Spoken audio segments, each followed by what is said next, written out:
It's sunny. It's sunny in Van. Burnaby's real estate market just got a major shakeup. Bosa Properties has acquired a 2.7-acre site, including the Best Western Plus in Burnaby, expanding its already impressive portfolio. But this isn't just another purchase. Bosa is making bold moves in Royal Oak and Metrotown. In Royal Oak, Bosa secured 5,411 Kingsway, home to the Best Western Plus Burnaby Hotel, along with 5,367 Kingsway, a smaller adjacent property.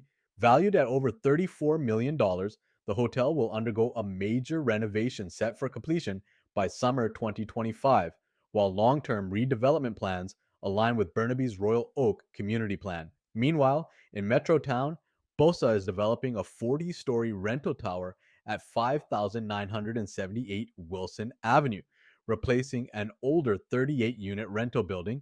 The project will feature 418 rental units, 38 below market, and a childcare facility.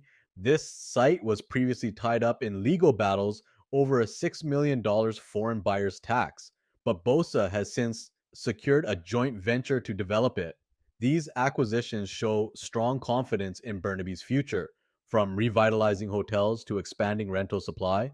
Will these projects create more opportunities for buyers and investors? Welcome to sunny in Van, where the sun always shines. Join us on this journey to find your dream home in Van.